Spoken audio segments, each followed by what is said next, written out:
Hi, my name is Kiara Chan, and I am the early childhood teacher at Leaps and Bounds Highgate in WA.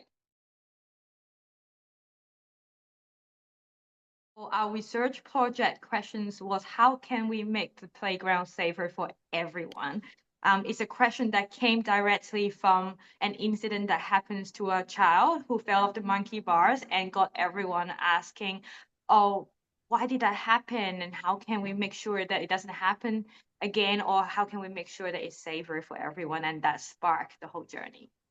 There were about 20 to 25 children. They were between the age group of 3 to 5 years old.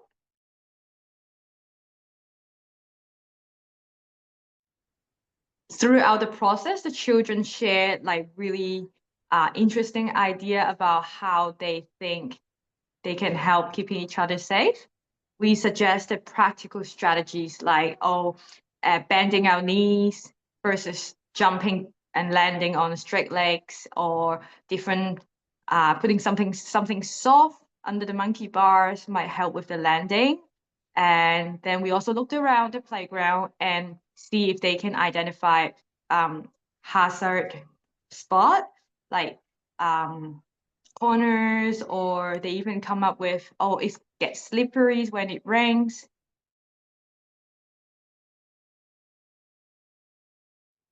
So the children were throughout actively experimenting on different ways first of landing. And we tried jumping and landing on different surfaces like grass, wood chips, or mats, and see which one actually feels safest. And then we mapped the playground areas and highlight places where there's high risk of bumping or injury, or incidents that happens throughout the days. We have a pretend play area indoor so that they can, in a quieter area, they can pretend to be doctors and first aid and have patience with the teddies and babies.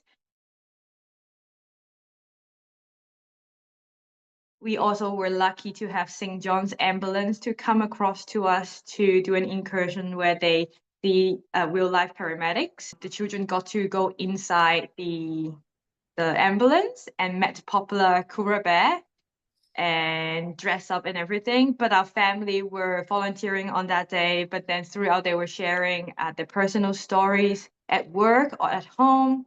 They continue the conversation of safety at home as well. And some of them donated some resources like pads and injury report, or things to add to the dramatic play area.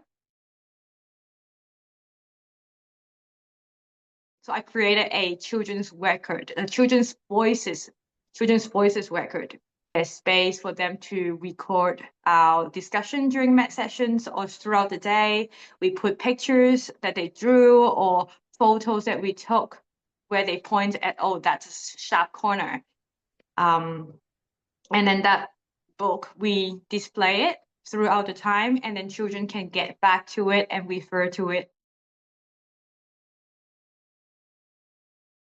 The children learn that they are really part of the process. And I think they learn to be more confident in voicing out their own concern as well. Like, for example, there weren't enough pillows or mats, they would come to us knowing that they can set up the area themselves just with the resources that we can provide to them. It's amazing to see them naturally discussing the safety among themselves, and we encourage them to verbalize that as well, like, oh, that doesn't feel safe, oh, we shouldn't be doing that. Even after weeks or months later, when we're looking back and reflecting, we can see them independently setting up the soft mat under the monkey bars. We can see that they were landing, and one of actually the child in question was showing me that, look, I'm landing on my hands, not my bottom, because we encourage them to land forward and not backward. And then we see them talking about safety, and we see them learning about the correct way to get on the monkey bar and try not to crash each other the way through.